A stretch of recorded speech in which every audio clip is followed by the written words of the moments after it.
ان ربکم حیی کریم، تمہارا رب بہت ہی حیا والا ہے، وکریم اور بہت کرم والا ہے، یستحیی اس کو شرم آتی ہے، اس کو حیا آتی ہے، اذا رفع الرجل یدیہ کہ جب ایک بندہ اپنے ہاتھوں کو اس کی بارگاہ میں اٹھاتا ہے، ان یردہما صفرا کہ ان کو وہ خالی لٹا دے، یعنی اللہ تعالیٰ کو اس بات سے شرم آتی ہے کہ میرے بندے نے اپنے ہاتھ میرے سامنے اٹھائے ہیں، امید کے ساتھ ہاتھ اٹھائے ہیں، تو میں ان کو خالی واپس لوٹا دوں۔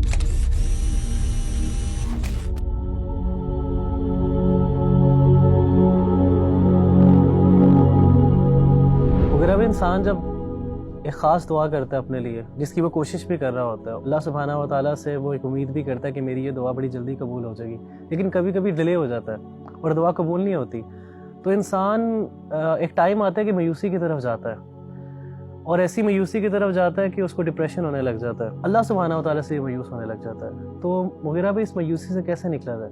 نبی بھائی، ہمیں ہمارے دین نے دعا کے بہت سے آداب سکھائے ہیں، اور میں آپ کے اس سوال کے جواب میں 2 آداب کا ذکر کروں گا۔ پہلا ادب وہ یہ ہے کہ جب بھی انسان اللہ تعالیٰ سے دعا مانگے تو اس کے دل میں یہ یقین ہونا چاہیے کہ میرا رب مجھے اس دعا کا جواب دے گا۔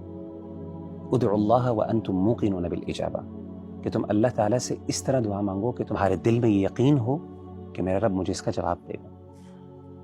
اور ایک بڑی خوبصورت حدیث مجھے بڑی انسپائر کرتی ہے، وہ یہ ہے کہ نبی صلی اللہ علیہ وآلہ وسلم نے فرمایا، ان ربکم حیی کریم، تمہارا رب بہت ہی حیا والا ہے، سبحان اللہ۔ وکریم اور بہت کرم والا ہے، یستحیی اس کو شرم آتی ہے، اس کو حیا آتی ہے، اذا رفع الرجل یدیہ کہ جب ایک بندہ اپنے ہاتھوں کو اس کی بارگاہ میں اٹھاتا ہے، ان یردہما صفرا کہ ان کو وہ خالی لٹا دے۔ دوسرا ادب نبی بھائی جو میں سمجھتا ہوں کہ ہم عام طور پہ بھول جاتے ہیں، وہ یہ ہے کہ دعا مانگتے ہوئے جہاں پہ ہمارا بھرپور یقین ہونا چاہیے کہ ہمارا رب جواب دے گا، وہاں پر ہمیں اللہ تعالیٰ سے حسن ظن بھی ہونا چاہیے۔ یعنی دعا کو بغیر حسن ظن کے مانگنا، یہ دعا جو ہے رائے گاں ہو جاتی ہے۔ یہ حسن ظن کا مطلب کیا ہے؟ یعنی اللہ کے بارے میں حسن ظن رکھنا، اس کا مطلب کیا؟ میں آپ کو سیدنا زکریا علیہ السلام کی مثال قرآن مجید سے دیتا ہوں۔ سورہ مریم کے اندر اللہ تعالیٰ نے حضرت زکریا علیہ السلام کی دعا مانگنے کی ایک پوری منظر کشی کی ہے، بڑے خوبصورت الفاظ ہیں۔ اللہ تعالیٰ فرماتے ہیں، قال رب انی وہن العظم منی واشتعل الرأس شیبا۔ حضرت زکریا کہتے ہیں کہ اے میرے رب، میری ہڈیاں کمزور ہو گئیں، واشتعل الرأس شیبا اور میرے بال سفید ہو گئے۔ میں آسان الفاظ میں پیرافریز کر کے بیان کر رہا ہوں۔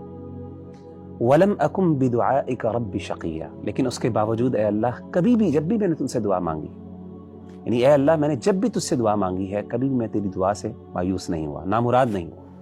اچھا، یہ دعا تو اللہ تعالیٰ سے مانگی بڑے خوبصورت انداز میں، یعنی عاجزی اور انکساری دیکھیں، لیکن اس کے ساتھ ساتھ یقین بھی ہے کہ اللہ کبھی آج تک میں مایوس نہیں ہوا، نامراد نہیں ہوا۔ اب میں ذرا آپ کو حسن ظن کی مثال دیتا ہوں۔ حسن ظن کا یہاں پہ مفہوم یہ ہے کہ سیدنا زکریا علیہ السلام نے اس بات کا اقرار کیا کہ اے اللہ، یہ میری ضرورت ہے، یہ میری طلب ہے، یہ میری چاہت ہے، لیکن مجھے اس بات کا بھی یقین ہے کہ تو میری اس ضرورت کو پورا کرنے کے لیے کسی خاص وسیلے کا محتاج نہیں ہے، یعنی میری یہ پریشانی تو بغیر اولاد دیے بھی پوری کر سکتا ہے۔ سبحان۔